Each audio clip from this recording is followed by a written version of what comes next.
respective President, Nitika ma'am, Speaker of the day, Shri Kapil Goyal ji, and my dear friends. आज जिस important topic को हम discuss करने जा रहे हैं, ये केवल इनकम टैक्स के पर्पज से रेलेवेंट नहीं है, बल्कि मुझे लग रहा है कहीं ना कहीं जीएसटी के पर्पज से भी बहुत रेलेवेंट, क्योंकि कुछ चीजें ऐसी आई जो सेक्शन 271 AD इन्होंने ऐड किया, तो निश्चित रूप से इसका बड़ा लॉन्ग इम्प्लीकेशन है। और आज हमें लाइटन करने जिस विषय पर जो शख्सियत हमारे सामने है वो कपिल जी हैं, जो अभी हमें बता रहे थे कि वो 50,000 लोग पिछले 30 दिनों में जो है वो विभिन्न टॉपिक्स पे इनकम टैक्स में जो है वो एड्रेस कर चुके हैं। तो मैं पूरी बार की तरफ से, एग्जीक्यूटिव की तरफ से उनका स्वागत करता हूं, और विदाउट वेस्टिंग एनी टाइम, क्योंकि पहले ही हम थोड़ा सा लेट हैं 10 मिनट, तो मैं सीधा उनको आमंत्रित करूंगा कि वो आए और जो आज का विषय है 143(1) और प्लेंटी अंडर सेक्शन 271 AD, उस पर हमें लाइटन करें। प्लीज कपिल जी। मेरे प्यारे दोस्त राकेश भाई, my good friend and old friend Agrawal साहब, I am audible sir? Madam? Yes ma'am. Yes sir. Agrawal साहब, Sharma ji, Nitika madam, and my all friends who have joined me in this webinar of the Siltex Bar Association. Sharma ji, I remember in hindsight, sir, in retrospect sense कि Siltex Bar के साथ मेरे पिताजी का बहुत पुराना रिश्ता रहा है और मेरा भी रहा है, तो इसलिए हमेशा मुझे अपने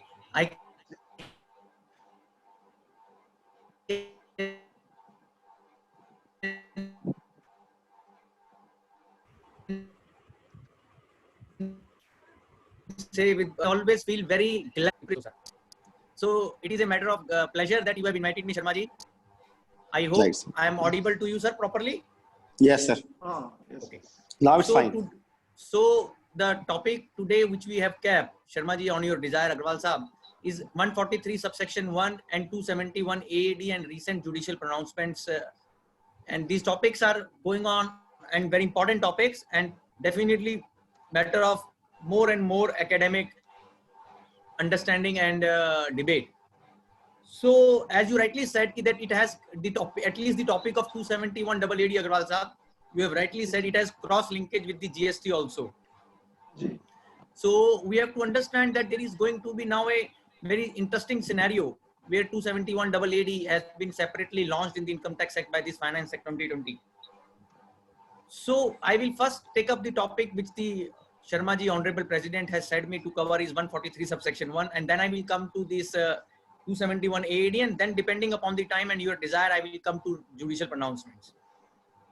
So first thing is this, sir, that as far as 143 subsection 1 is concerned, Sharma ji, it has this provision, 143, specifically the section 143 in the Income Tax Act 1961, has very, very old roots in the Income Tax Act. It is a provision, sir, which is dealing with assessment and headed and titled as assessment. If you go to section 143 and check this heading of the section heading is, sir, assessment.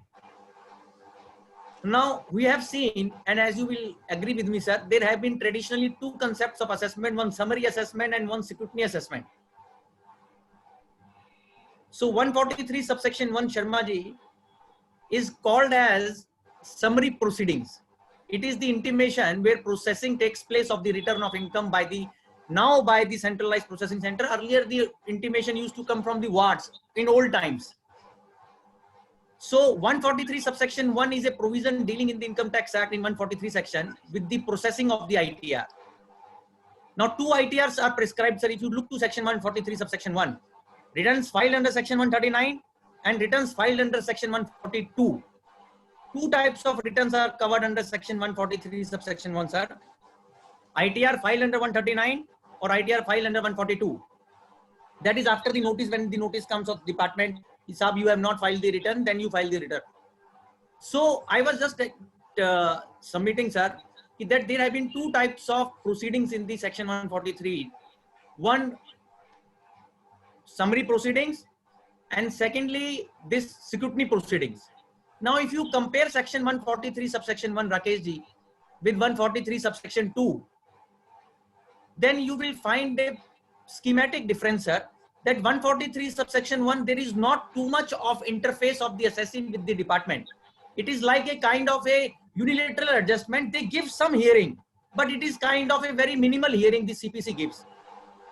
Majority of the things they are doing unilaterally. They have the system data with them, and to match the, now when you see 143 subsection 1 today, you can note with yourself the memorandum explaining provisions of Finance Act 2016, sir. It is written, sir, the present scope of section 143 subsection 1 is widened by Finance Act 2016, Sharma ji. Ji. And there 3-4 items were added which were earlier not there, like adjustment on basis of audit report, adjustment on basis of other criteria which were not there earlier, sir. So Finance Act 2016 expanded the scope of 143 subsection 1, which is a milestone year in this law, in this section, sir. So firstly, before understanding what is 143.1 and what are the jurisprudence on 143 subsection 1, it is important to iron out the differences between summary proceeding and scrutiny proceeding, sir. And if this healthy difference is not maintained, sir, then there will be total kind of chaos, which is happening to my humble understanding today, sir. If you look to the practical working of the CPC today, that is Centralized Processing Center, you find that lot many adjustments are done by the CPC, which are not technically fitting into the area of section 143 subsection 1, scope of 143 subsection 1. They could only come under 143 subsection 2. Meaning thereby, when we say that 143 subsection 1 can be validly done, it presupposes that the item under consideration, sir, is apparently incorrect. You must note the phrase apparently incorrect, sir. This is the phrase which has been given lot of importance in section 143 subsection 1, that apparently incorrect claim, sir. Apparently incorrect claim. So something which is apparent, something which is subject matter of arithmetical error, something which is absolutely prima facie clear, then only it could come under 143 subsection 1, not something which is very debatable, Rakesh ji. Like you will see, there are a lot of issues on which today the CPC is doing processing, like in charitable trust. Even departmental people have told me, Sharma ji, ITO Saab told me, an assessing officer Saab, Mr. Goel, we are being very difficult because lot of issues under 143.1 are mistakenly taken by in cases of charitable trust taxation. Like what rate should be applied, how their income should be determined, charitable trust, how they should be given benefit under section 11, 12, 13. I'm just giving a broader viewpoint that 143 subsection 2 is meant for this purpose, that if Kapil Goel is filing a return of income, let me take my case. I am a professional, sir. Now, there are two options available to the revenue. One, they could process my return under 143.1, or they could take my case under security under 143 subsection 2. Now, which power should be used in which place is the major, I believe, the moot point.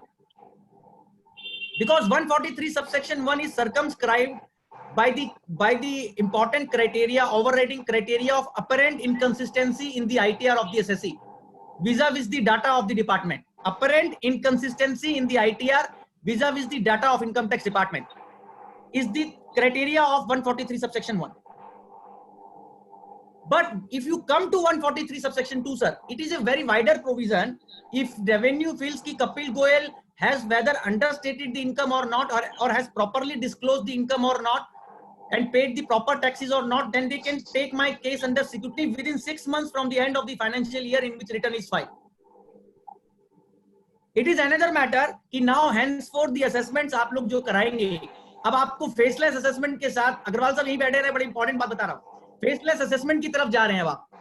143.1 तो computer कर ही रहा था, अब 143.3 भी आपको faceless assessment कराना पड़ेगा.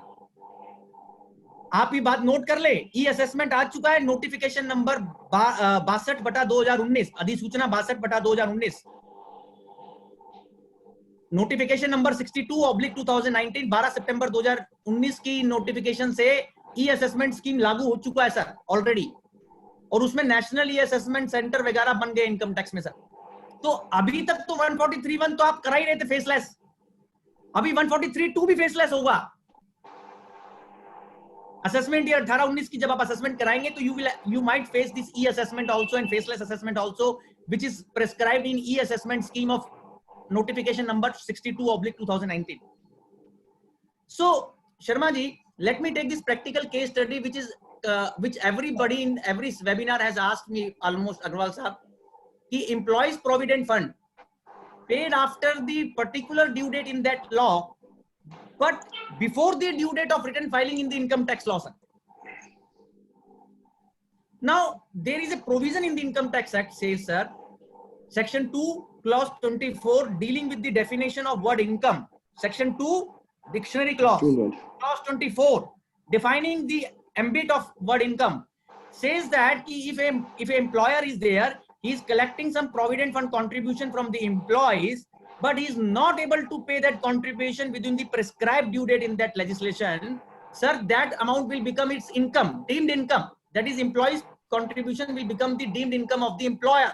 Now, section 36 says उसका डिडक्शन उसको तभी मिलेगा जब वो उस पैसे को जमा करा देगा ड्यू डेट से पहले उस लॉ में.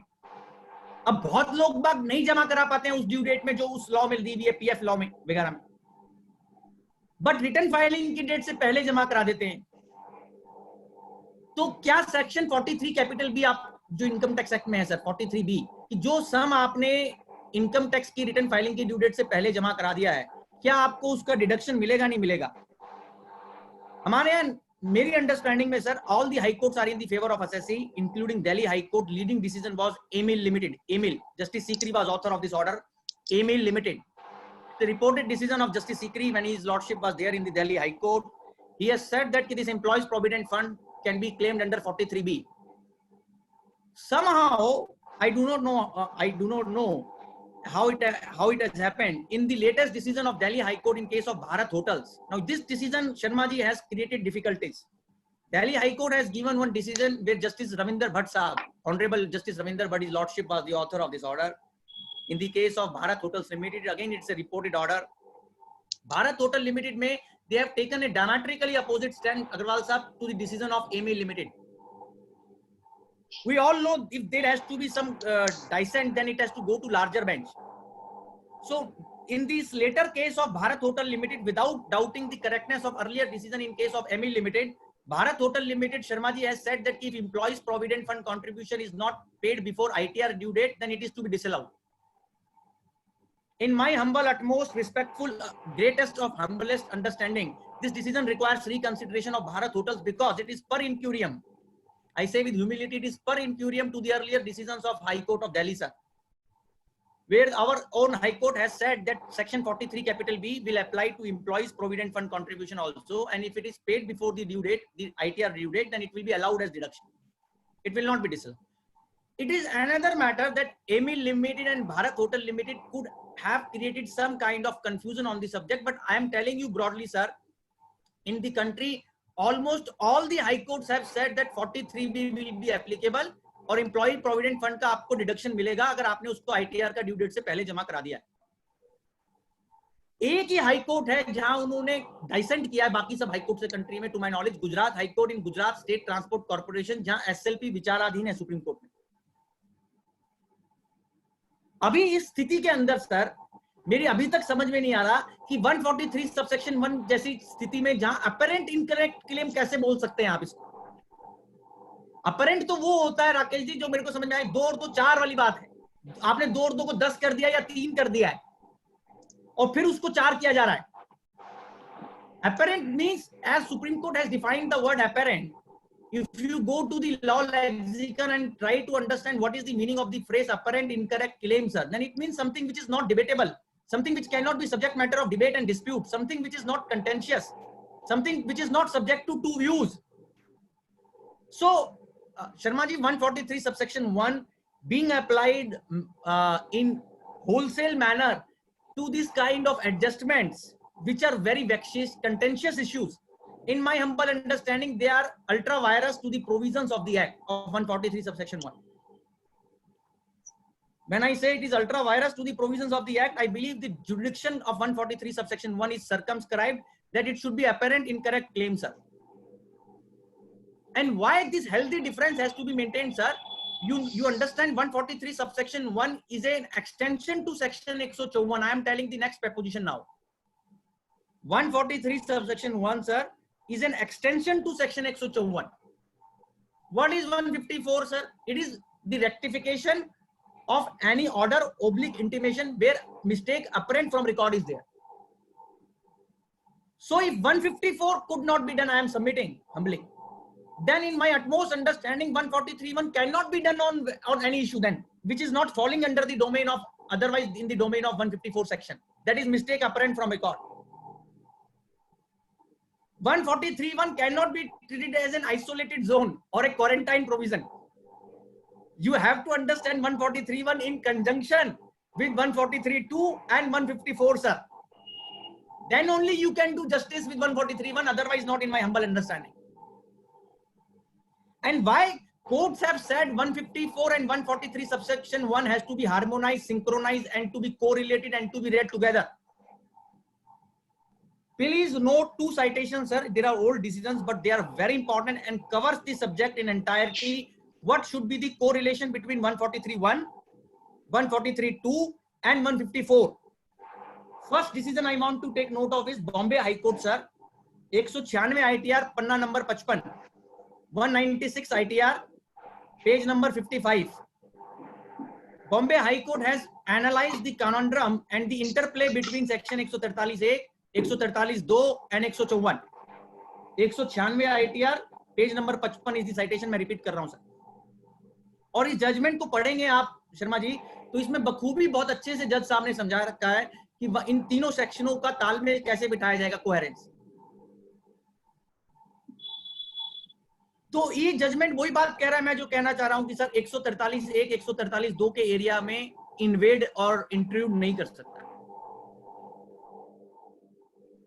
दूसरा जजमेंट है कलकत्ता हाईकोर्ट का 228 CTR page number 72. 228 CTR page number 72. इस डिसीजन में भी कलकत्ता हाईकोर्ट ने बड़ा पेंसटेकिंग मैनर में ये समझाया है कि इन 3 प्रावधानों के बीच में कैसे तालमेल बिठाया जाएगा, 143(1), 143(2) और 154.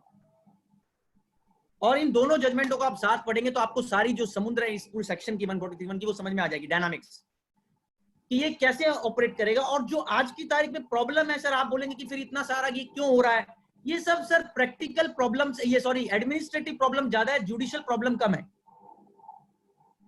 You know sometimes what happens, आप तो ज्यादा जानेंगे बल्कि क्योंकि आप लोग तो जीएसटी में डील करते हैं. मैंने एक चीज सीखी थी शर्मा जी जब हमने सीए करी ना, कि सबसे बड़ा होता है एक्ट, फिर उससे छोटा होता है रूल अग्रवाल साहब, फिर उससे छोटा होता है नोटिफिकेशन सर्कुलर, और सबसे छोटा होता है. मेरी आवाज आ रही है ना सर प्रॉपर? जी जी जी, ऑडिबल ऑडिबल. सिंह साहब पता नहीं कह रहे. तो सर मेरा कहना था कि सबसे बड़ा होता है एक्ट, फिर उससे बड़ा छोटा होता है रूल, फिर उससे छोटा होता है नोटिफिकेशन सर्कुलर, और सबसे छोटा होता है सिस्टम. अभी हमारे यहाँ उल्टा होने लग गया. आप देखिए प्रैक्टिकली ये घटनाक्रम उल्टा चल रहा है. सॉरी टू से विद रिस्पेक्ट, सबसे ऊपर क्या चला गया है? सिस्टम. फिर ये पिक्चर में गड़बड़ी आएगी नहीं आएगी? तो ये तो हमने शुरू से सीखा है साहब, रूडिमेंट्री प्रिंसिपल ऑफ लॉ है कि any system can not cross the act sir. अभी आप देखिए मुझे प्रॉब्लम कहां होती है जब 143 सबसेक्शन 1 के अंदर मैं देखता हूं पूरा इनकम टैक्स एक्ट एडजस्ट होने लग गया है सर. पूरे इनकम टैक्स एक्ट की जितनी भी एडजस्टमेंट्स है जिनकी हम कल्पना कर सकते हैं वो 143(1) में होने लगी है. और एक इनका एक और छोटा भाई बहन आजकल डिपार्टमेंट वो भी यूज बहुत करता है, 139 सबसेक्शन 9 डिफेक्टिव रिटर्न. और मैं आपको बड़ी ह्यूमिलिटी के साथ बता रहा हूं सर, मैंने बहुत अध्ययन करने की कोशिश करी, कई बार एक बार पहले भी सेमिनार हुए हैं करोल बाग वगैरह में. 139(9) और 143(1), 143(2) की मैकेनिज्म को, पूरे सिक्योरिटी मैकेनिज्म को सब्स्टिट्यूट नहीं कर सकता है सर. और इसमें क्या रेमेडीज आप कहेंगे mister Goyal, what kind of remedies are there if wrong 143 subsection 1 is done as I am telling. Singhal साहब आवाज आ रही है मेरी? सर मेरी आवाज आ रही है ना प्रॉपर्ली? हाँ प्रॉपर आ रही है सर, प्रॉपर आ रही है. हाँ बस बहुत अच्छी आवाज आ रही है सर. म्यूट करके सुन रहे हैं आपको बड़े आराम से. नहीं वो बीच में कुछ जूम आप चैट में देखेंगे ना, कुछ लोग कह रहे हैं कम आवाज आ रही है सर. नहीं उनके सिस्टम अपना प्रॉब्लम होगी सर कुछ. अच्छा ठीक है प्रॉपर आ रही है सर. I will continue.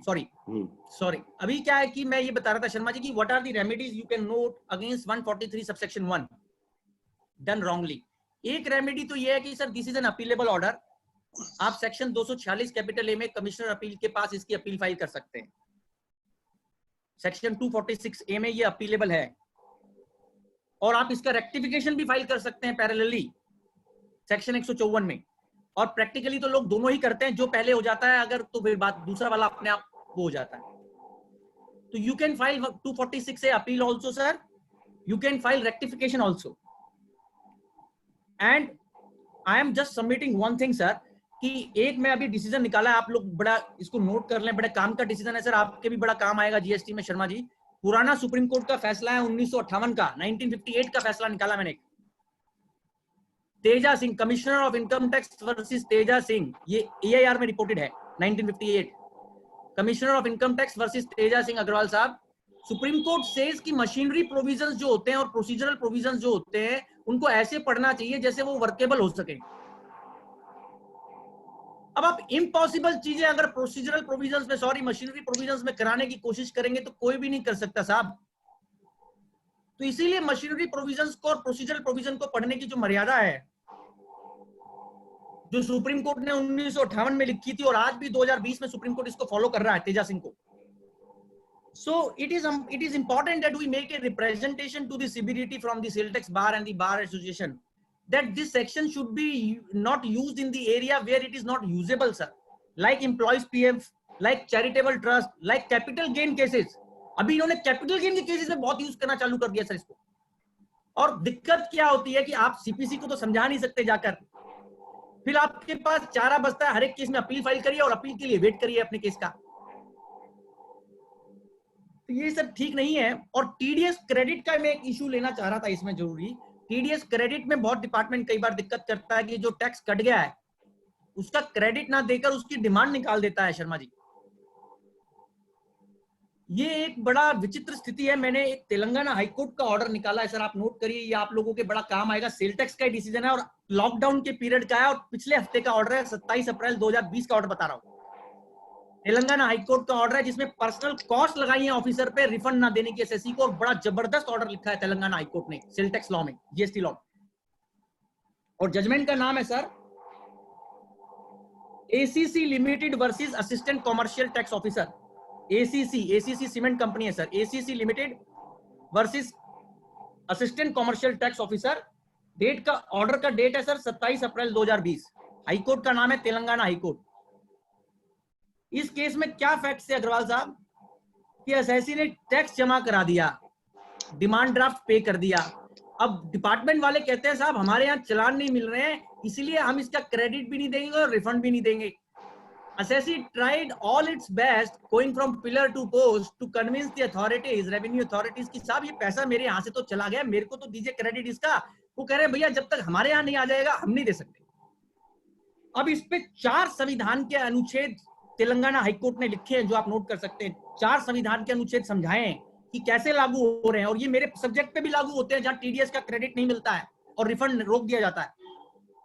कौन कौन से संविधान के अनुच्छेद हैं सर? आर्टिकल 14, आर्टिकल 19, आर्टिकल 265 और आर्टिकल 300A। Article 14, 19, 265, 300A। इन चारों आर्टिकल्स ऑफ इंडियन कॉन्स्टिट्यूशन को लगाकर तेलंगाना हाईकोर्ट ने स्ट्रिक्चर्स तो पास किए ही किए हैं सर। साथ में ये भी कहा है भैया पैसा तुरंत वापस कर दो, कॉस्ट भी लगाई है विभाग पे।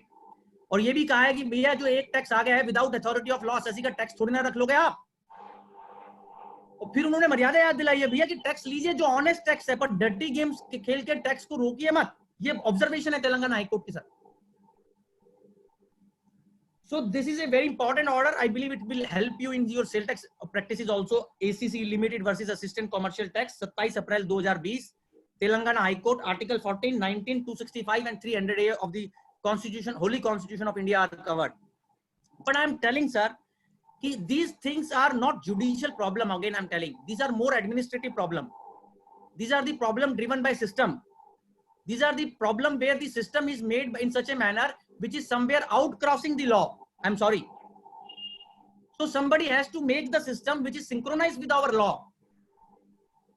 आप मेरा टैक्स कट गया है साहब, और राकेश जी मेरा टैक्स किसी आदमी ने मुझे एडवांस पेमेंट करी, जो एडवांस है, अभी मेरी फीस नहीं है, मैंने काम नहीं किया। एडवांस लाइबिलिटी होता है आप जानते हैं, उस पर टीडीएस काट लिया उसने अपनी जान बचाने के लिए, पेयर ने। और डिपार्टमेंट क्या करता है, अच्छा भाई टैक्स काट लिया तो किसी के खाते में तो क्रेडिट देंगे, ऐसा थोड़ी ना है। अभी मैं एक पॉइंट रेज कर रहा हूं कि कैन इट हैपन कि एक टीडीएस क्रेडिट का क्रेडिट किसी को भी ना मिले और वो नो मैन्स लैंड में पड़ा रहे? और आप मेरी बात को प्रैक्टिकली एनालाइज करिएगा, ऐसा बहुत हो रहा है साहब। आपने टैक्स काट लिया मेरा पेयर ने, और ऐसी चीज पे काट लिया जो एडवांस है, जिससे इनकम पैदा नहीं होती है पेई के हैंड्स में, क्योंकि वो लायबिलिटी के रूप में है जब तक इनकम वो सर्विसेज रेंडर ना कर दे। मोबिलाइजेशन एडवांस है, जैसे मोबिलाइजेशन एडवांस। अब टीडीएस क्रेडिट तो मुझे देंगे आप, इनकम तो तब आएगी, क्योंकि mobilization advance is not income, it is a receipt which cannot be called as taxable income, chargeable income, because it is a liability which has to be refunded अगर वो काम नहीं हुआ तो।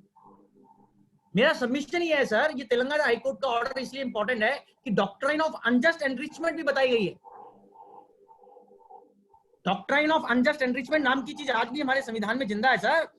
आप टीडीएस तो कपिल गोयल का कट गया, ना तो पेयर को वापस करेंगे टीडीएस, ना कपिल गोयल को क्रेडिट करेंगे, तो कहां जाएगा वो टीडीएस? मैं बड़ी सिंपल सेंस से बता रहा हूं। और इसीलिए, और मेरी बात कब कहेंगे गोयल साहब आपके कहने से तो क्या होगा, जजमेंट बताइए। जजमेंट है, जस्टिस रविंदर भट्ट का जजमेंट है, दिल्ली हाई उच्च न्यायालय का जजमेंट है।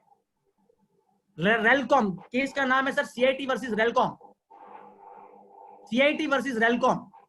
जस्टिस रविंदर भट्ट साहब, his lordship and he was in Delhi high court, is the author of this order on TDS credit.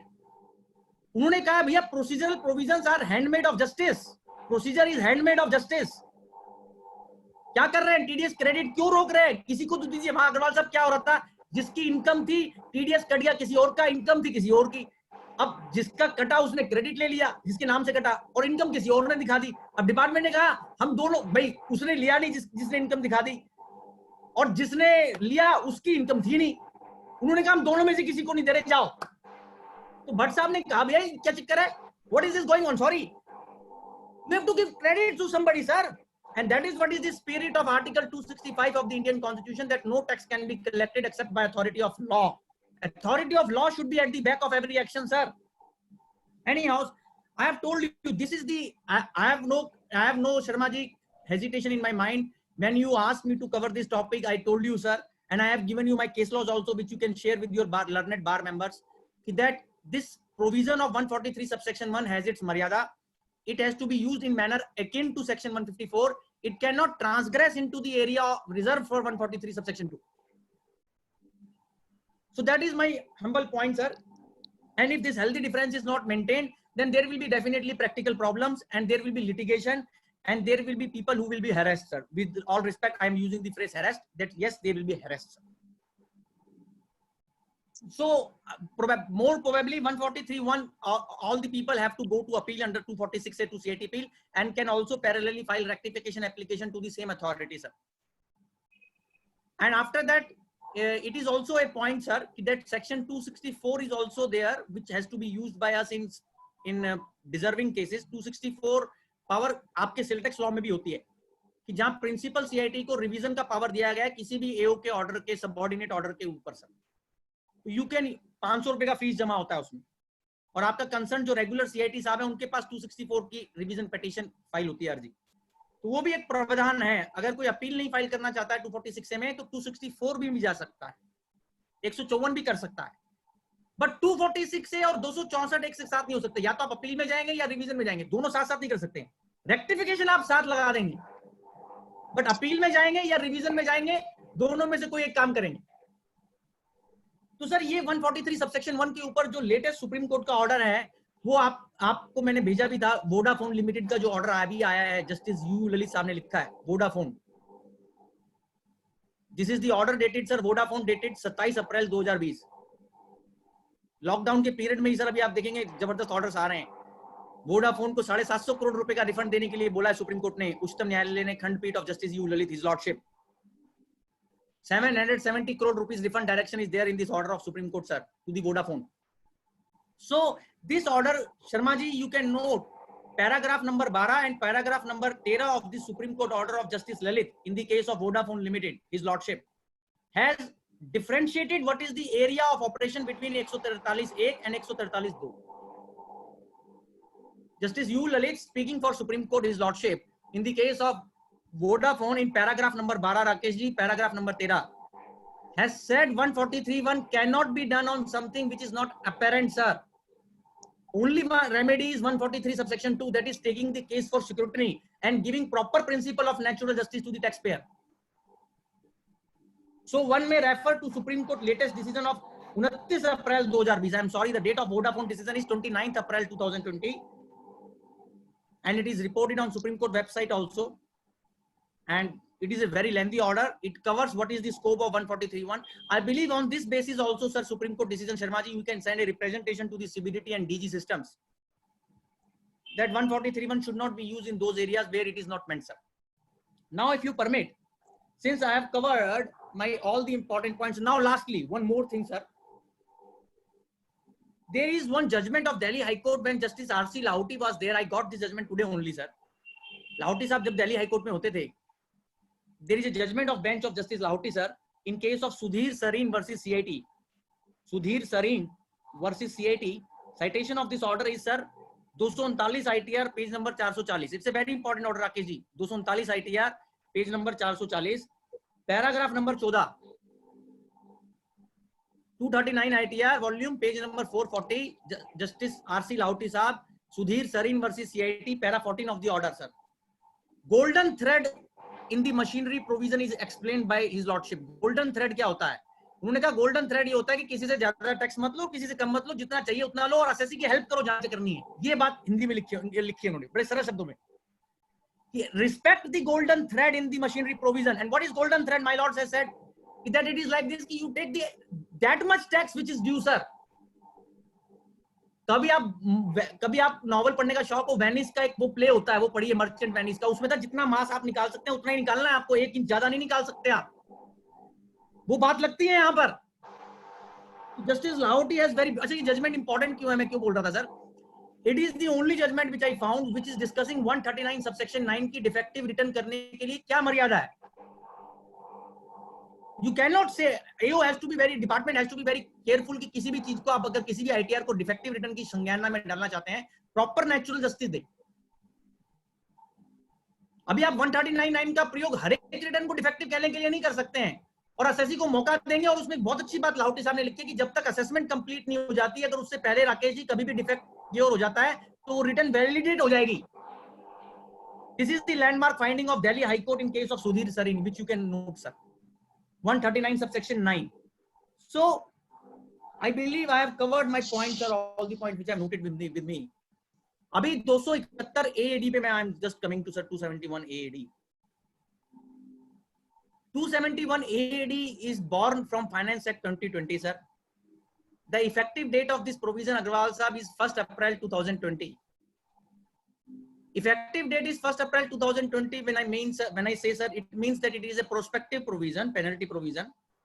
It will only applicable to the transactions or the entries, Sharma ji, after 1st April 2020. 271 AAD cannot be applied retrospectively. That is clear in my humble opinion, because it's a penalty provision. There is no intention to make it retrospectively on part of legislation.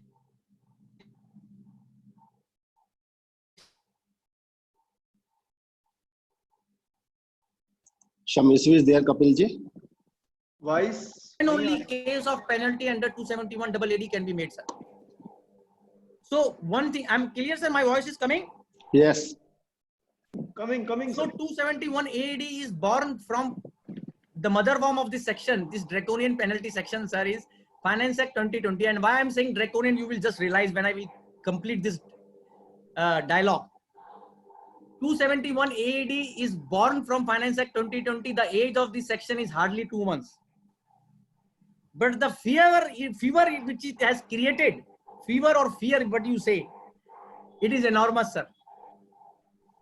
Because it is one thing to say that, Rakesh ji, the person in whose books the false entry is found, or there is some omitted entry therein, then he can be asked to pay the penalty of the amount of the entry. It is one thing. The person in whose books this is found, that is false entry or omitted entry. But it is other thing to say that, sir, person who has caused that entry to be made, that is second tier, second layer.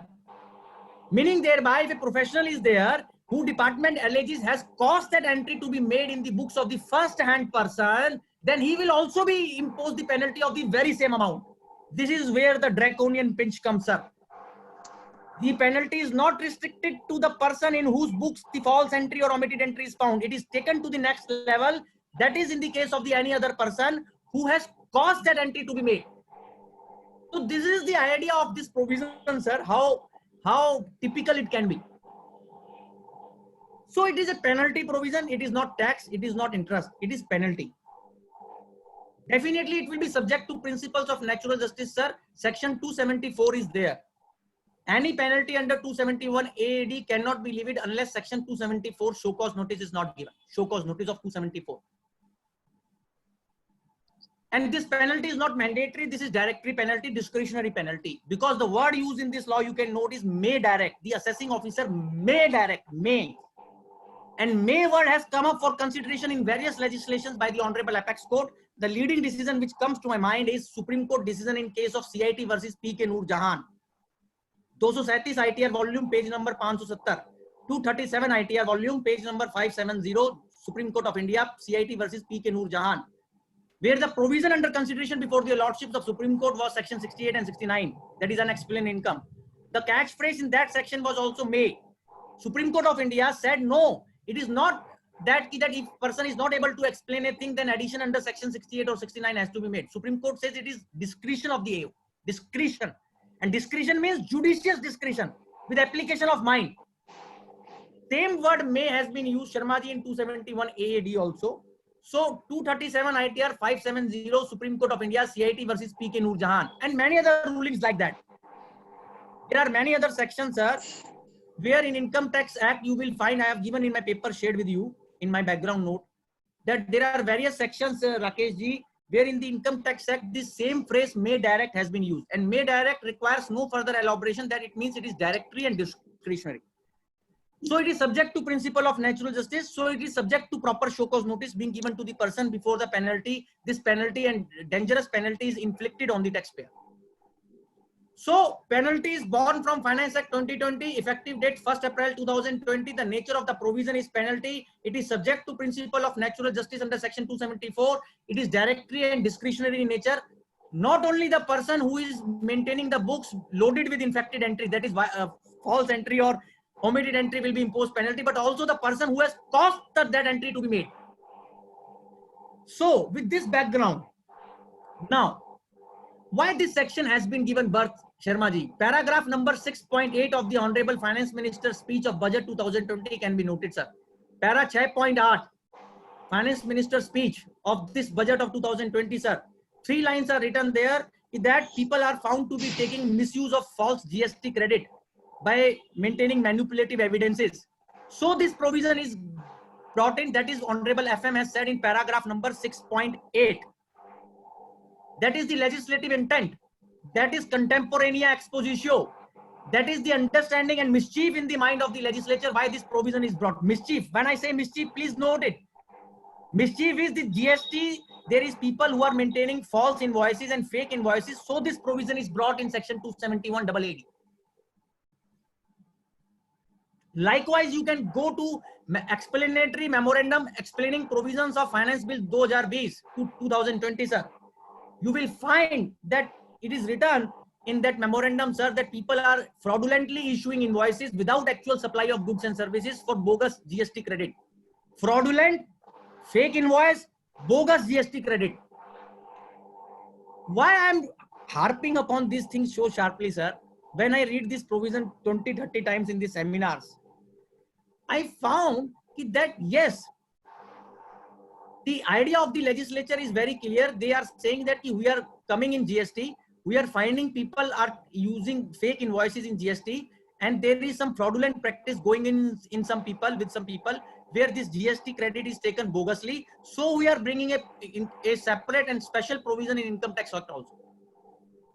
But Rakesh ji, I was just discussing with Sharma ji, and I will also request you to take note of this point.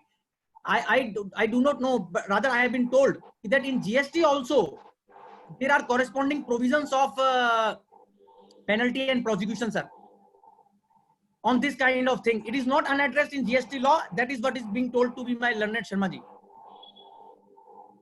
But now we have a very serious situation, sir, in Income Tax Act 1961.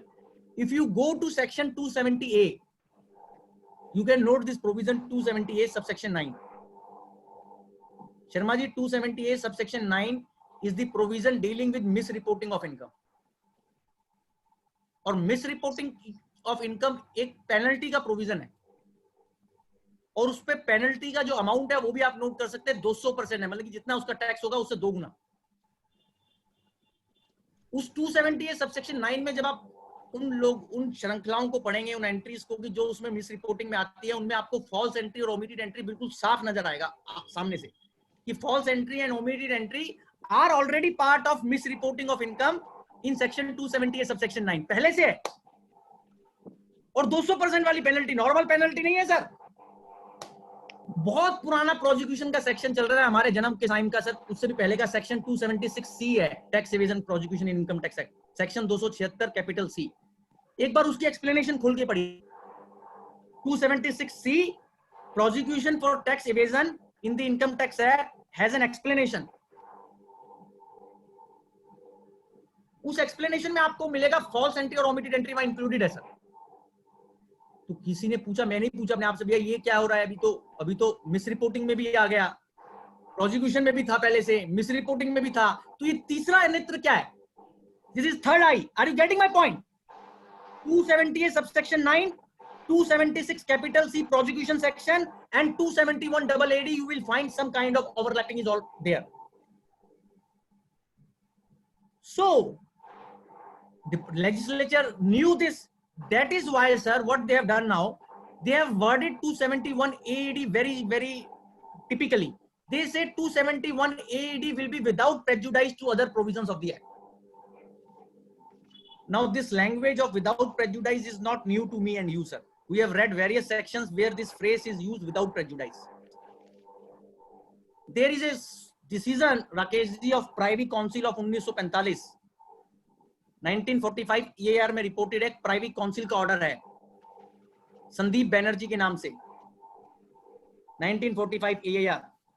There this phrase has been explained कि without prejudice क्या होता है. Without prejudice का मतलब होता है sir कि जो भी उसके आगे प्रोविजन लिखे हैं विदाउट प्रेजुडाइज के आगे, वो अपनी जगह रहेंगे और ये प्रोविजन उनके अलावा एप्लीकेबल होगा, उनके एक्स्ट्रा एडिशनली एप्लीकेबल होगा। मीनिंग देयर बाय कि 270 का पेनल्टी भी आप पे लग सकता है और साथ साथ में 271 AAD भी लग सकता है। That is the implication of the phrase without prejudice to other provisions of the act. I hope you are getting my point sir. जी जी। So the language which they have put, they knew there is overlapping. 270 subsection 9 covers this aspect. 276C prosecution also covers this aspect. 278 subsection 271 AAD is in addition to this. So you have to be very careful. So one has to be very careful when it comes to bookkeeping, Agrawal Sahab.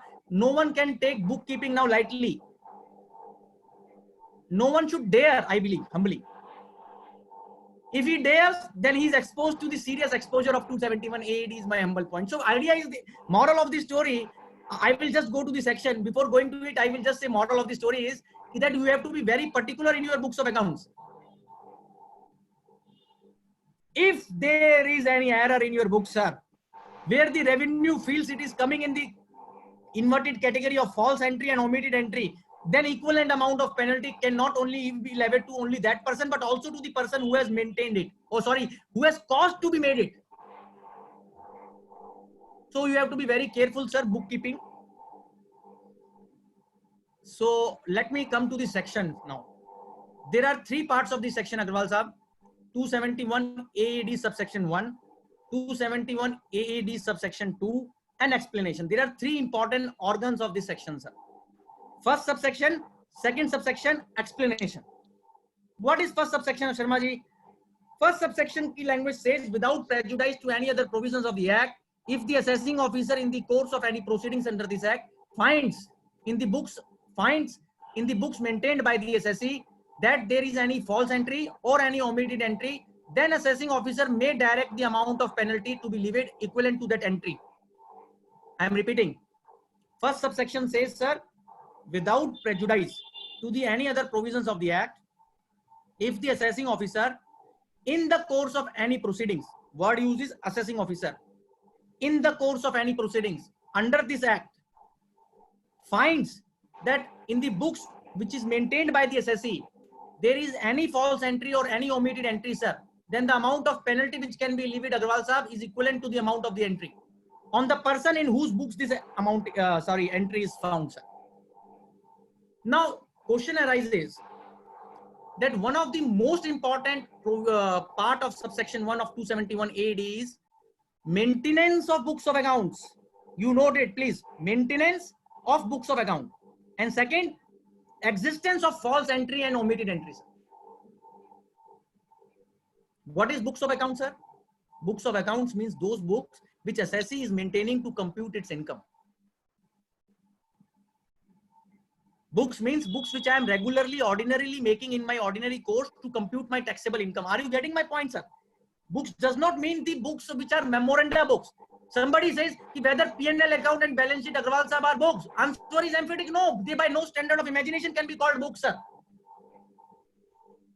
I hope you are getting my point. When the section uses the phrase books of accounts maintained, the emphasis is on the word maintained.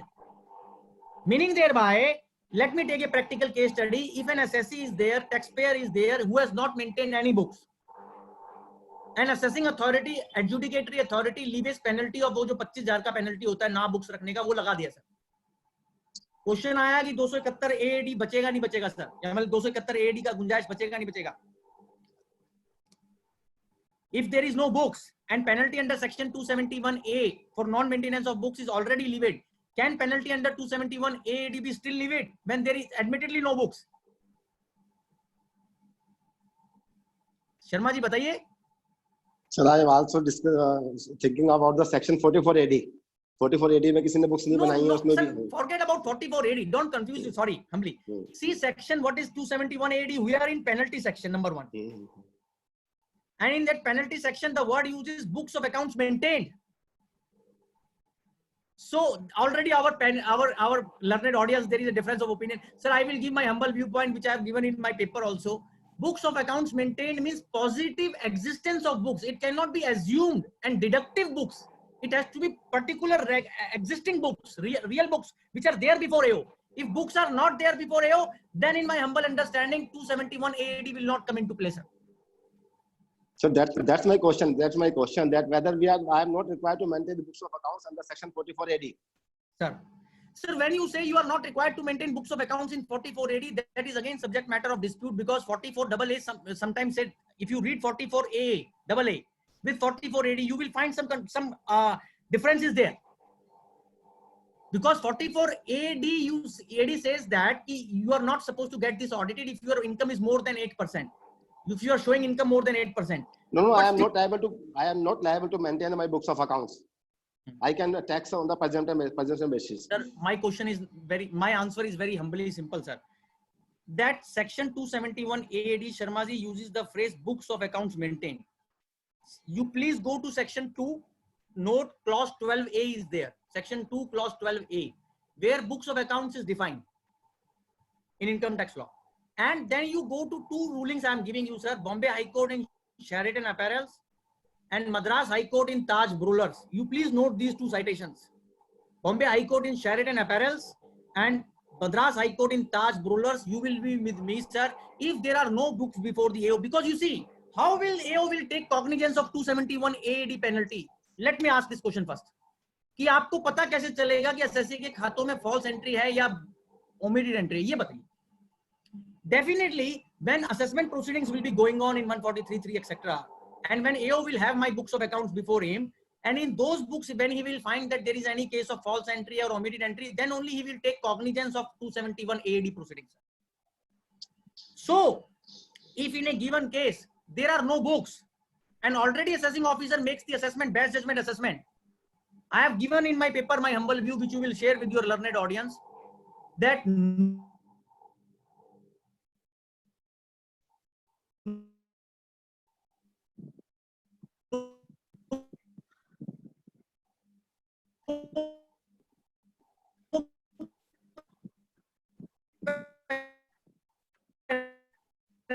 should be, and in case of doubt, you know, well products. मेरा आवाज आ रहा है sir properly? No, Vegetable products 88 ITR. I am just submitting. I will repeat sir what I said. That when there are two interpretations possible, Agarwal sir, in a penalty provision. One interpretation which is favorable to the assessee has to be taken. This is the age-old Supreme Court understanding coming down from vegetable products case reported in 88 ITR. So Sharma ji, in my humble opinion, this is my own opinion, sir, this section has to receive lot of judicial intervention. Maybe I am not right. Maybe somebody can see he is not agreeing with my view. But my view is this, ki if there is no existence of books of accounts, positive, actual and factual existence of factum of books of accounts is not there, penalty under 271 AAD cannot kickstart, cannot be jurisdictionally valid, cannot pass the test of mandatory jurisdiction under section 271 AAD. I hope you are getting my point, sir. So that is one part of the thing. Second part of the thing, sir, is that if there are books of accounts before the assessing officer in an assessment proceedings, and in that examination of these books of accounts, sir, assessing officer found some false entry or omitted entry. Now it comes, what is false and what is omitted? Now, Sharma ji and Agarwal sir, it is not restricted to fake invoice. When you go to explanation part of section 271 AAD, you will find false entry is defined inclusively. It says false entry includes use or intent to use. Please note this phrase, includes intent to use or use. This phrase has come, intent to use. Intent is a very important phrase.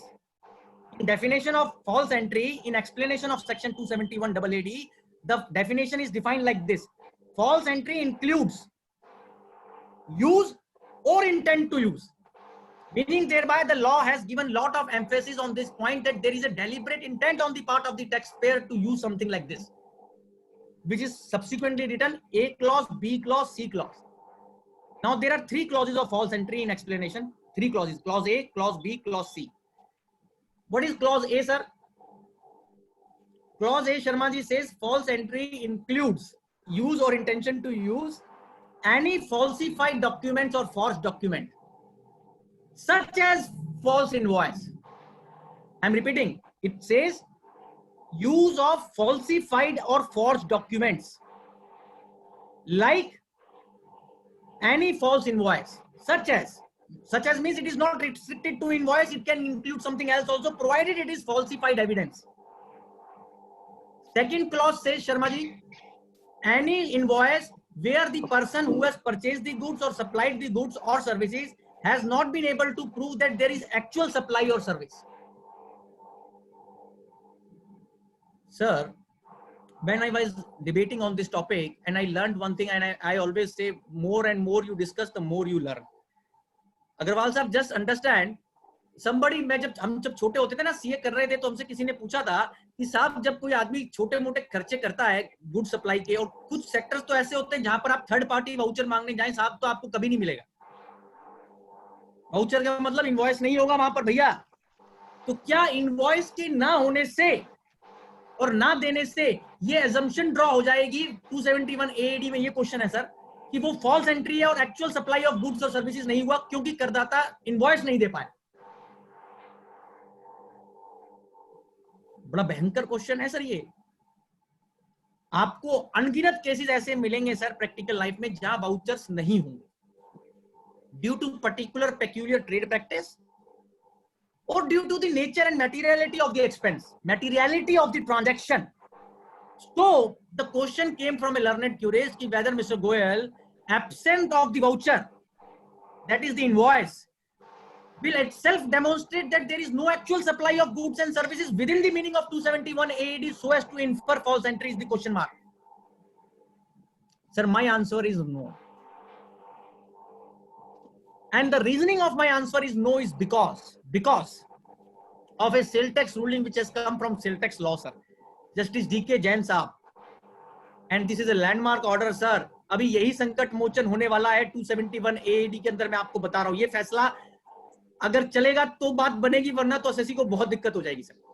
The name of the decision, Sharma ji, of Supreme Court in sale tax law is Commissioner of Tax in UP versus Sanjeev Fabrics. Commissioner versus Sanjeev Fabrics. It was a UP case in sale tax law, CST law, and penalty under section 10 और 10A था वहां पर, section 10 और 10A. और आप पढ़िए section 10 और 10A जो उस समय सुप्रीम कोर्ट के सामने था संजीव फैब्रिक्स में, दो अल्फाज थे जो सुप्रीम कोर्ट के सामने उन्होंने जिसका विश्लेषण किया, 2 words. What is the meaning of the phrase falsely represents? Falsely represent. उसको सुप्रीम कोर्ट ने, शर्मा जी, ये लिखा है पूरा फॉल्स वर्ड का सारे डिक्शनरी का मीनिंग निकाल के. फॉल्स का मतलब होता है कि जहां पर कोई डेलिबरेट, इंटेंशनल, नोइंग, विलफुल काम हो. अगर आप ये पैमाना नहीं लगाएंगे इस सेक्शन 271 AD में तो बहुत अनइंटेंडेड रिजल्ट्स आ जाएंगे जो लेजिस्लेचर नहीं चाहता है. That is my humble view point. क्यों मैं कह रहा हूं, लेजिस्लेटिव तो ये चाहता है जो लोग फ्रॉडुलेंट प्रैक्टिस कर रहे हैं, फ्रॉडुलेंट बिलिंग में एंगेज कर रहे हैं, उन पे पेनल्टी लगे ना.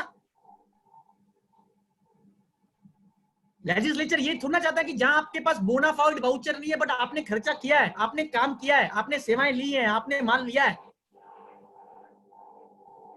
I hope you are getting what I am trying to say. So Supreme Court decision in Sanjeev Fabrics, which is a very important order of Supreme Court describing in detail what is the connotation of the word false, or whether it is required for the department to first prove yes there is an intentional, deliberate and willful act on the part of the assessee, only then penalty can be levied, sir. Sir, in my humble opinion, in my respectful opinion, 271 AD has to be governed by the interpretation of Supreme Court in Sanjeev Fabrics case. And therefore, I come to this humble viewpoint that if there is simple absence of voucher without anything more, that ipso facto on its own cannot bring a person to a legitimate legal conclusion that there is absence of supply of goods or services, sir. It's a very difficult conclusion. It has to be brought with some kind of intent. So clause number 1 of false entry, Agarwal Sahab was saying falsify documents. Clause number 2, focus is on actual supply of goods and services vis-a-vis the invoice. You may be payer, you may be recipient. Focus is on actual supply of goods and services has to be there vis-a-vis an invoice. Third part, sir, is very important. Again, you can note in third part of the definition, the focus is on existence of the party from whom you have done the transaction. The word used is existence. Now, it's a very difficult phrase. Supposingly you do a transaction today and your case comes in scrutiny to hence 1 or 2 years after, and at that time that party is not found in existence, sir. Can inference of false entry be drawn is the question mark. I am repeating. I have done an expenditure bona fide. On the date on which I made the expenditure, party was existing. But at the time your scrutiny assessment is, Agarwal Sahab, going on, that party is not found to be existing. What will happen? Existence means at which point of time? Existence means transaction date, assessment date, or any date on which department is taking your case for scrutiny. Sir, in my humble opinion, again, the interpretation has to be given in the background of the object of this section. This section is not a revenue mobilization section. This is a penalty section. This is a deterrent section. Only in deserving cases where tax evasion is there, where some evasion activity is there, the penalty can be levied, is my humble view. So all these 3 clauses of word false entry, Sharmaji, can be applied only when first department proves there is some intentional, deliberate, knowing, willful act of the assessee to evade the taxes. Because if you come short of this criteria, then I believe every error, every incorrect claim will itself come in false entry, sir. Might come in false entry.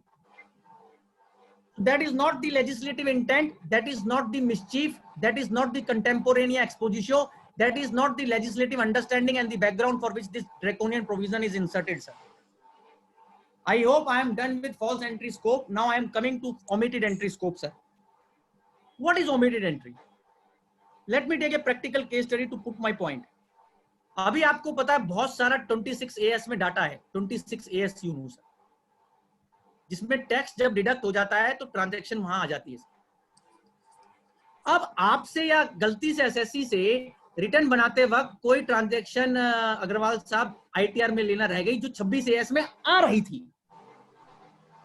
अब विभाग ने जब आपका कर निर्धारण किया, tax assessment किया, adjudication किया, तब ये पाया कि 26 AS is not reconciled with your ITR, और उन्होंने उस ओमिशन का आप पे एडिशन कर दिया. ओमिशन का क्वेश्चन ये है कि whether it will come in omitted entry or not. This is the practical question. Mere not taking of an entry which is otherwise reflected in 26 AS or your bank statement in your corresponding ITR will make it omitted entry liable for penalty in 271 AAD. Sharma ji and Agrawal sahab is the question. Now coming to the definition of what omitted entry is. Omitted entry is described as follows: an entry which is relevant to compute the total income and where omission is made to evade the tax liability. Two parts. That particular entry which is omitted must have some bearing on determination of the income, and second, it is done with evasion with the intent to evade the liability. So answer of my query will be this: yes, it will not fall in 271 AAD omitted entry, because unless department proves this omission is deliberate omission to evade the tax liability. To evade tax liability is the phrase used. To evade tax liability. So omission is an omission in the law 271 AD when it is to evade the tax liability A, and when it has bearing on determination of your income B. Sir किसी चीज का आपकी income के साथ bearing तभी होता है अग्रवाल साहब जब आपका उस पर टैक्स दे हो, मतलब कि टैक्सेबल हो. मान लीजिए आपने किसी ऐसी चीज को ओमिट कर दिया जिसका टैक्स से कोई लेना देना नहीं है, वो नहीं आएगा. I hope you are there with me. So omission is an omission. Qualifying omission कहने के लिए two ingredients are to be proved in 271 AD. One, it should be to evade the tax liability. Second, it should have bearing on determination of the income.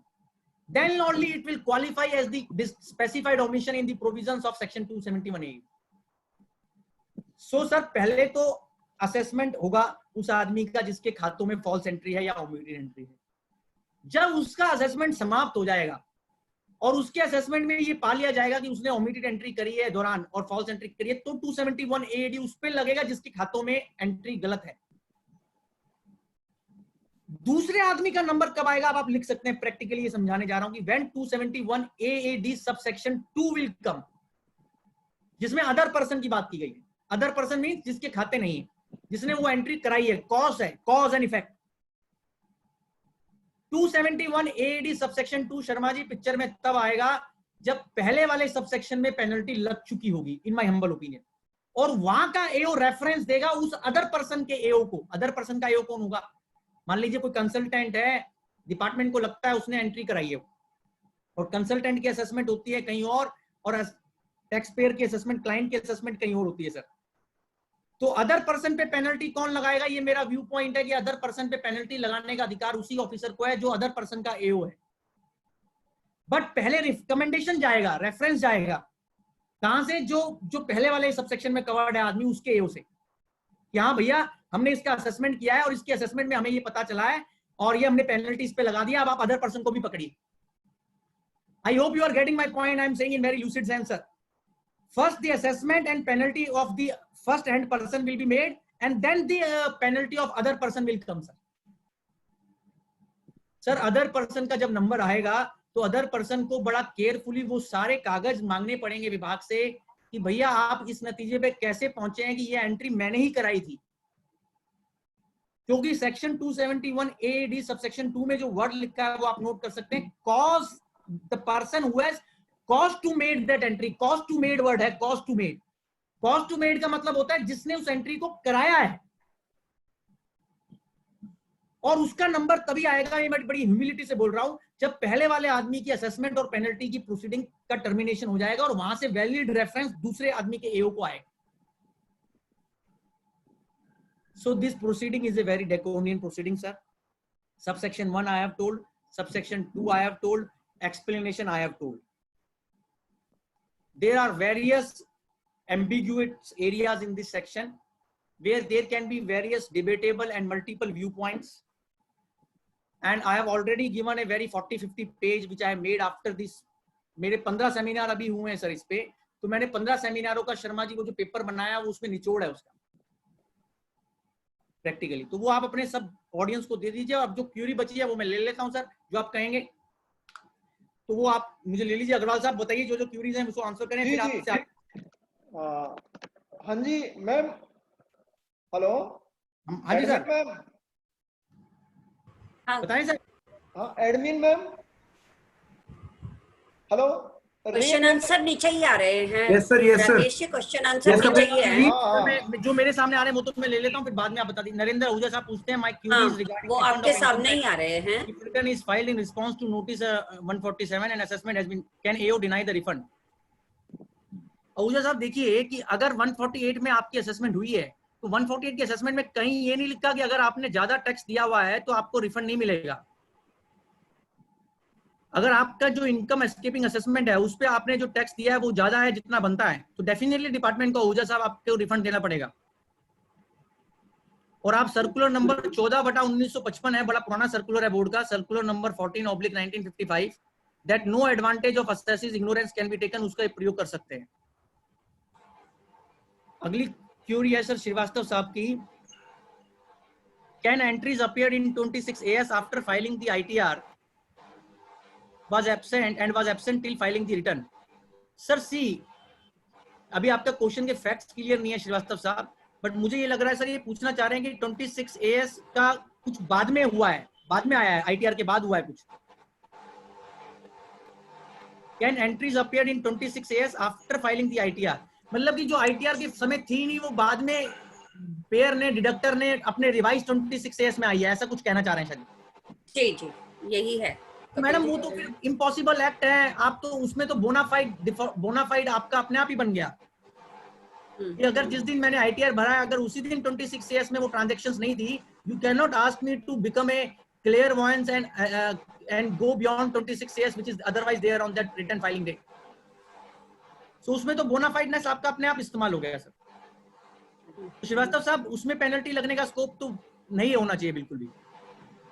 और जो judgements मैंने आपको बताए हैं और जो वर्ड बताया टू इवेट टैक्स लायबिलिटी, वो नहीं सेटिस्फाई हो पाएगा। The word used is to evade tax liability.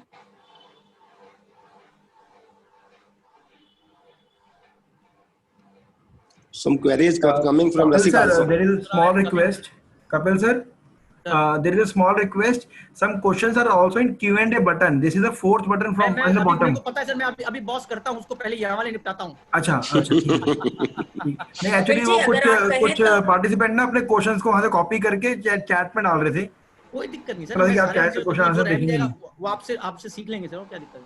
Thank you so much sir, thank you. आप कह रहे हैं what is the timing before initiation of penalty by the AO of the person causing the entry and omission? See Thukral साहब, the penalty time limit is in section 275, जो normal section है वो लगेगा यहाँ पर। तो मैंने ये बताया टुकराल साहब कि 271 AD का पेनल्टी असेसमेंट प्रोसीडिंग से इनिशिएट होगा। पहले असेसमेंट ऑर्डर होगा, उसमें डिफॉल्ट का कॉग्निजेंस लेगा AO, जैसे 269 SS वगैरह में होता है। और उसके लिए आप सुप्रीम कोर्ट का एक ऑर्डर है 379 ITR 521, 379 ITR page number 521, justice Sikri is the author of this order, where supreme court has said कि अगर असेसमेंट नहीं हुआ तो आप 271 AD पे पैराशूट लैंडिंग नहीं कर सकते। पहले आपको असेसमेंट करना है और असेसमेंट के दौरान कॉग्निजेंस लेना है, और फिर तो सेक्शन 275 में 6 महीने की सीमा है, उसमें पेनल्टी लगानी।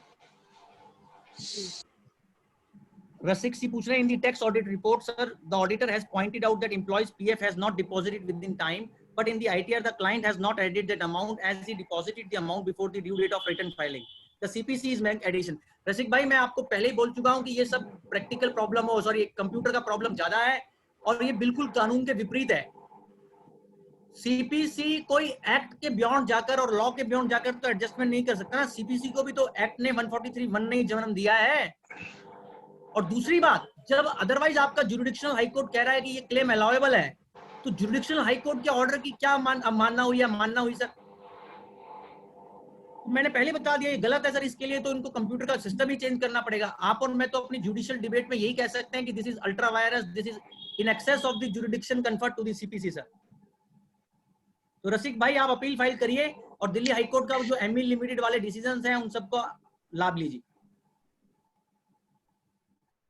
In case the assessee does not have the bills and expense voucher, as such expense has been incurred by the employees of the assessee and reimbursed by the assessee and claimed as expense by the assessee, it may not be covered in 270 but still have a very high risk of। yes sir, रसिक भाई देखिए, risk और आपकी बात बिल्कुल सही, आपने मेरी बात कंप्लीट कर दी। इसीलिए मैंने शुरू में कहा 271 AD को चालू करते हुए पहले कि प्रिवेंटिव मेंटेनेंस तो ये है भैया कि आप अच्छी बुक्स रखें और सब कुछ अच्छे से अच्छा रखने की कोशिश करें। जैसे एक आदमी को दूल्हे को अच्छे से अच्छा बनाते हैं आप। आज मैं बड़ा अजीब सा लग रहा हूँ गाड़ी के अंदर, तो ऐसे नहीं होगा। आप अच्छे से अच्छा लगिए, अच्छे से अच्छी खाते रखिए, अच्छे से अच्छे कागज रखिए, अच्छे से अच्छे डॉक्यूमेंट्स रखिए, अच्छे से अच्छे इनवॉइस रखिए, तब आप भय मुक्त हो पाएंगे 271 AD से, वरना तो लिटिगेशन में हमारे जैसे वकील जो है वो क्या करेंगे? क्यों जी शर्मा जी? जी जी जी राइट। तो रसिक भाई आप बिल्कुल सही कह रहे हैं, I agree with you sir.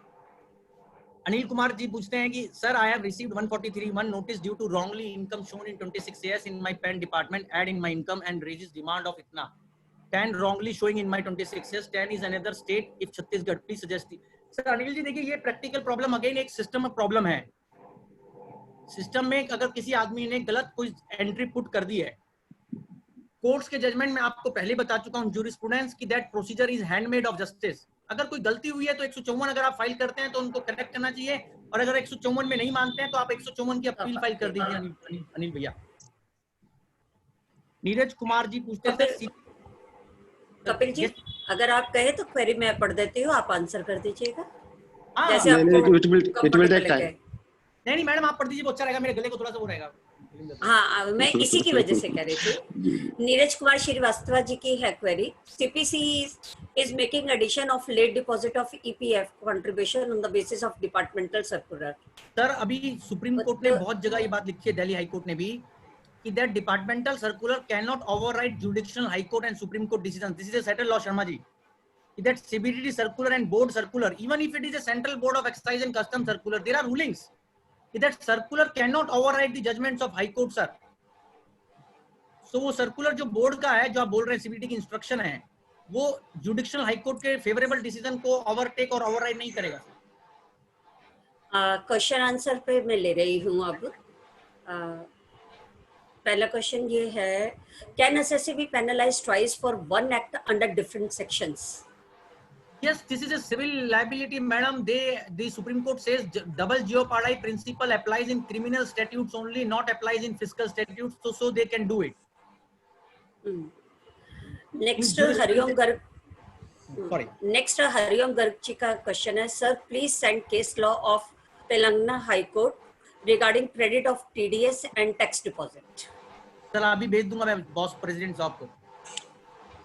शायद नरेंद्र आहूजा जी की तो क्वेरी आप रिप्लाई कर चुके हैं, ये वाली माय क्वेरीज। मैं नेक्स्ट लेती हूँ, ये भी कर चुके हैं। In the next tax audit report the auditor has pointed out the employees PF has not been deposited within. ये हो गया है। द नेक्स्ट लेती हूँ, ओमिटेड इनवॉइस और fake invoice in the position of AO may be books of accounts. नहीं see madam, not books of accounts की definition section 2 clause 12A में बिल्कुल क्लियर है। Books is not something which is, invoice is not books. Invoice is the source of books, can be the source of books. There is a difference between what are the documents on the basis of books, which books are formed.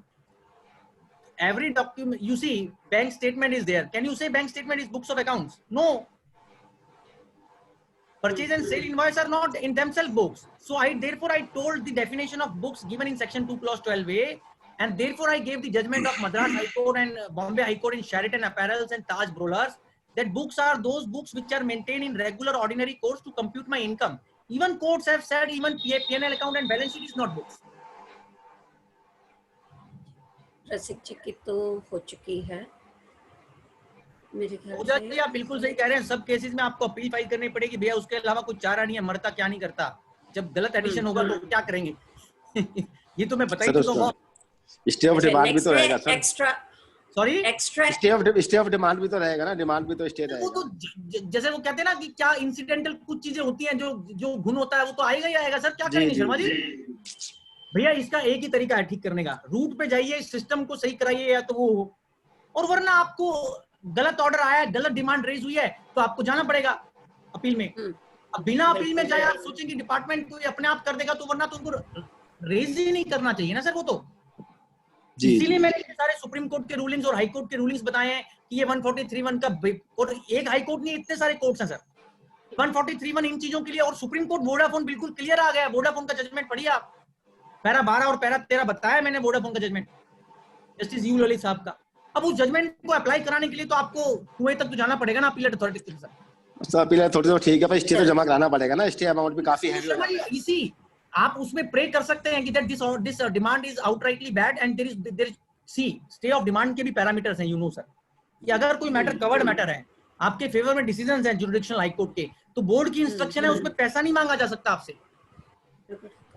Please read section 220 subsection 6 and the CBDT instruction 1914। आप पढ़िए उसको, instruction को।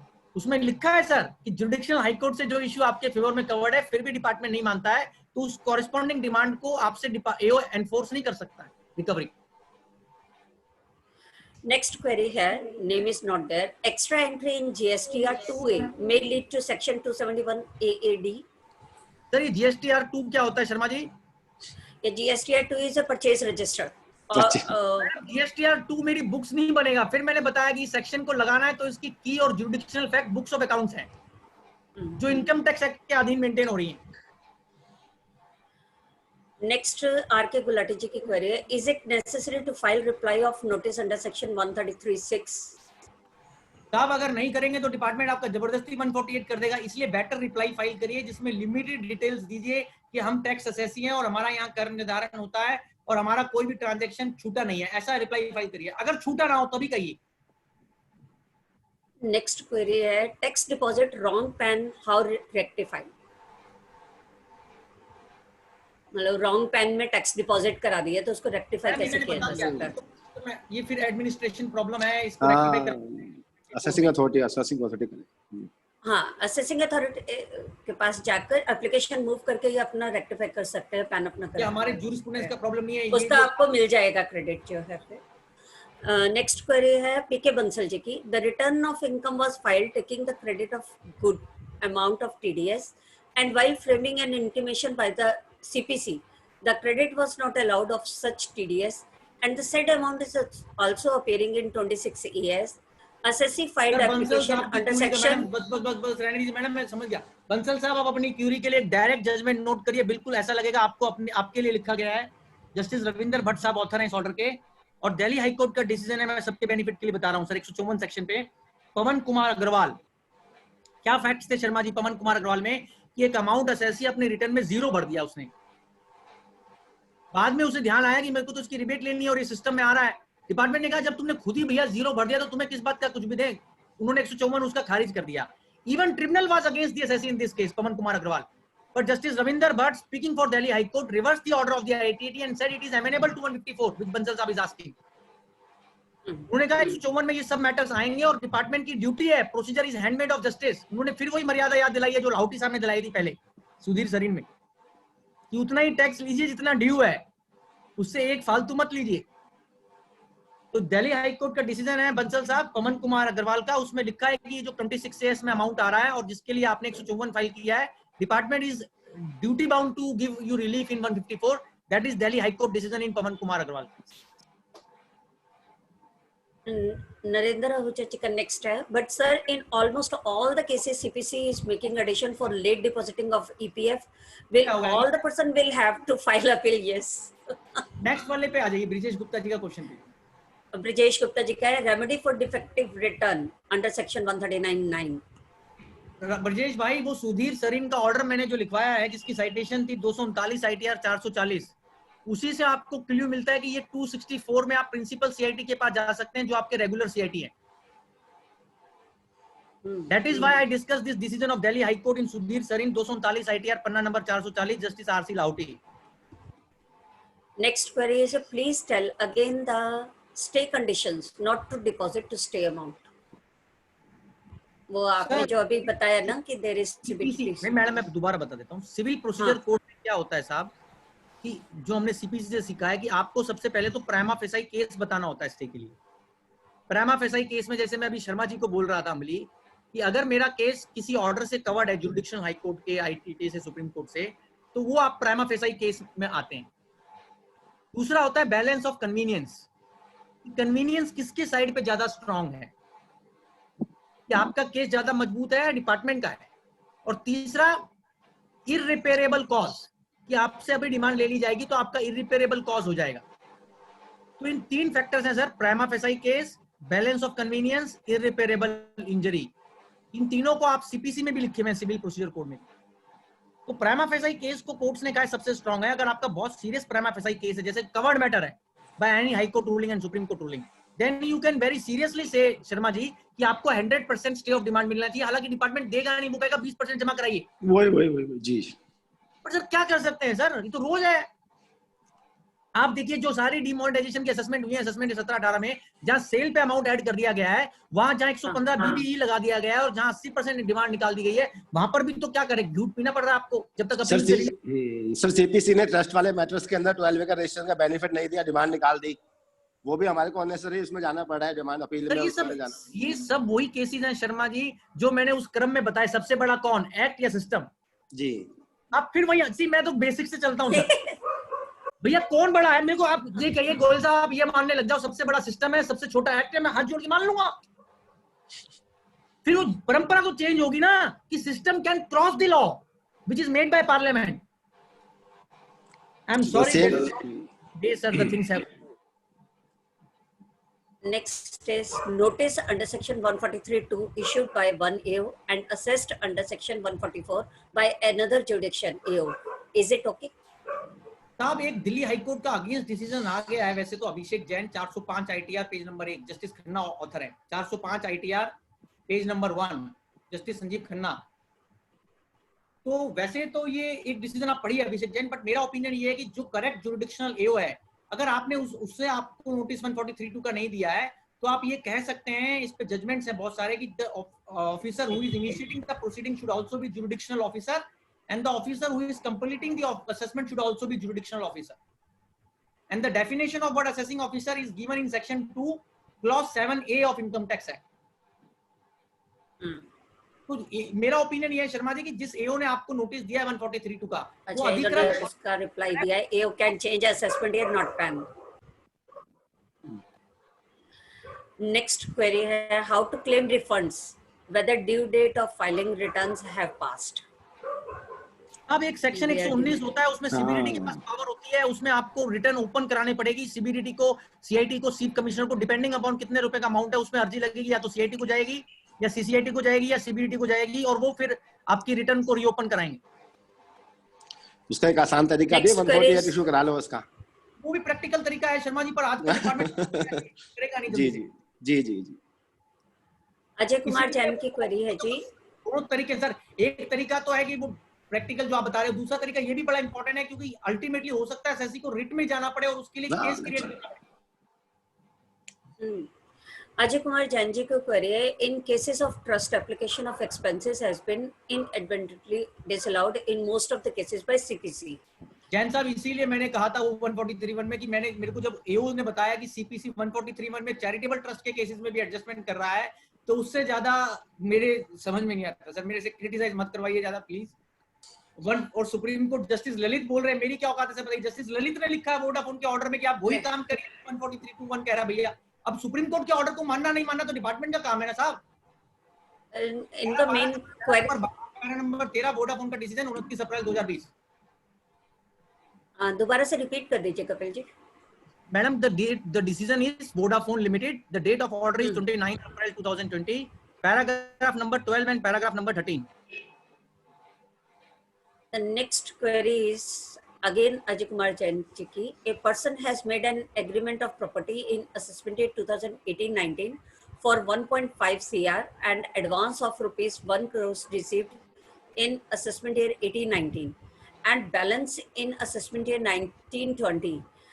And regarding the sale deed, TDS was deducted by a buyer on all payments. Capital gain was shown in ITR 1920. CPC is not giving credit of TDS in assessment पवन कुमार अग्रवाल 18-19. जाएगा madam. पवन छोड़ दीजिए, मैं समझ गया। पवन Kumar Agrawal Delhi high court justice Ravinder Bhatt का order सहायक होगा इनके लिए। पवन देवता जी का Pawan Kumar Agrawal Delhi high court honourable justice Ravinder Bhatt, बिल्कुल सेम फैक्ट्स पे लगेगा। जैन साहब उसी थोड़ा लड़ना पड़ेगा। देखिए इन सब चीजों में अनावश्यक लड़ाई है, इसमें तो कोई डाउट है नहीं शर्मा जी। जी unwanted force litigation.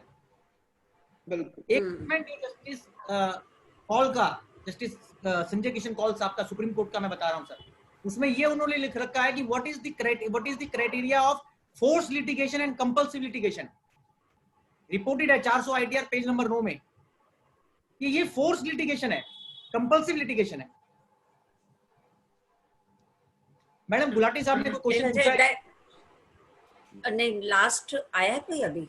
No, that was, this is the last.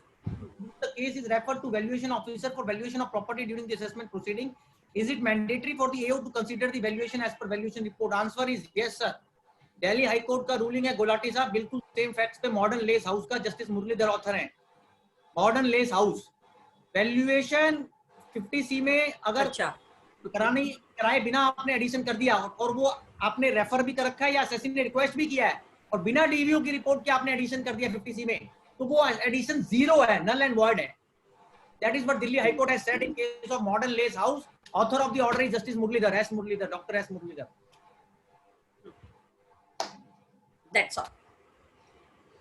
Sharma ji बहुत बढ़िया, फाइन, बहुत बढ़िया सर, वंडरफुल, बहुत wonderful, really appreciate. Over to Rakesh ji.